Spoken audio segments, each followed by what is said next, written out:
Coach talked about, especially defense, the similarities between Duke and Butler, probably more than people even realize. But can you talk about what you think of the similarities between these two teams, being defensively, offensively, whatever? Yeah, well, one of the things we try to do is we try to play great team defense and never let it be one-on-one.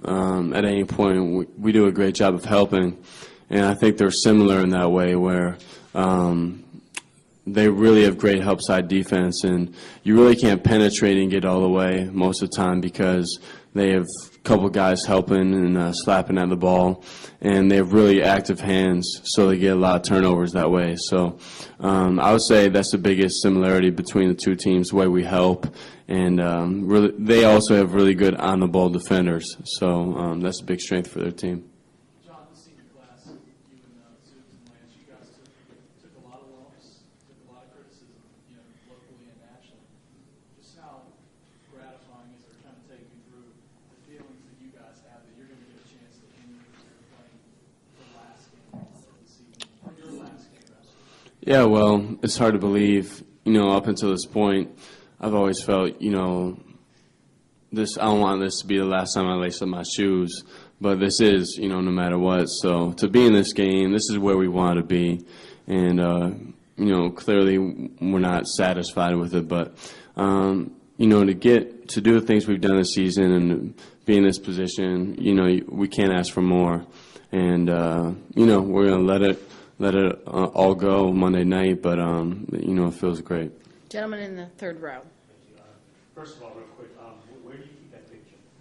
I have a folder of a couple things and keep it in there. The other thing I want to your numbers by the end of the night are going to be up among the best this program's ever had.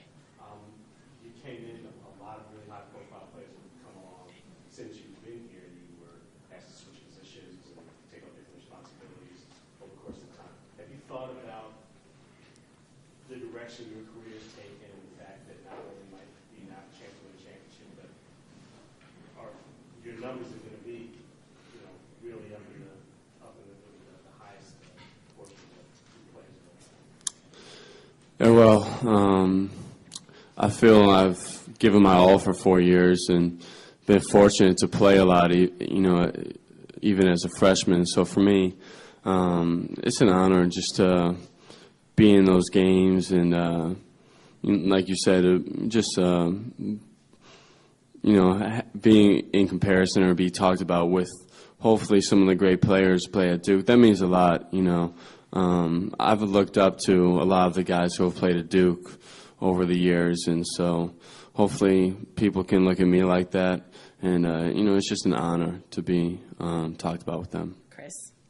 Jon, being a big college basketball fan that you are, can you kind of step back and appreciate and realize what Butler's been able to do, and the remarkable story that they've done, and what do you think the rooting interest might be in here on Monday night? I don't know. I don't know what it might be.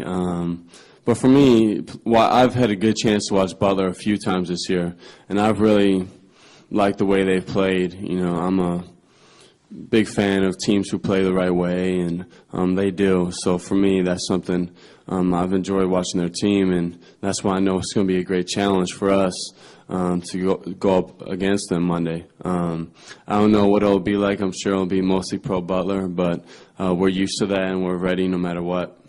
Gentleman in the front. I wanted to ask, how aware are you guys of the sort of anti-Duke sentiment, and do you understand it, and do you think it'll be heightened because you are playing a school like Butler? I don't know. I think we are aware of it. I think most places we go, we probably get worse than most teams. I'm sure some of it has to do with our past. Coach K, I think, is part of it. Maybe they have personal things against, some of us players personally, but I don't know if we're fully aware. But I don't know if we block it out, but we really don't worry about it too much. Jeff.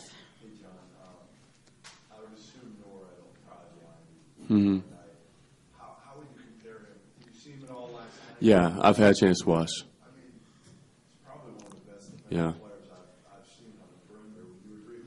Who would you compare him to? Who's been the best defensive player you've seen? Yeah, for me, I think how active he is with his hands reminds me some of Tony Douglas. You know, obviously he graduated last year, but going up against Tony, he was really quick, but he had really active hands, and you couldn't really play with the ball like, going up against him.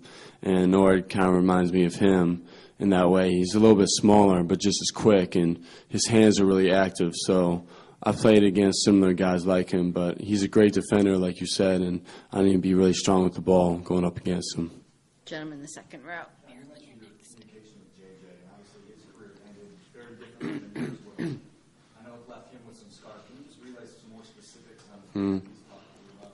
He's, you know, he talked to me especially when I wasn't shooting the ball particularly well, and, you know, the one thing he told me is just go out there like you're 8 for 8, you know, every shot, and just, you know, say screw it and just go do it. So for me, that's something, you know, he gave me great advice. Just tell me to go play and have no regrets, you know, and saying that for me, he had a chance to play in Final Four, but he wanted me to have a chance to do that. So he said, go out there and just let it fly.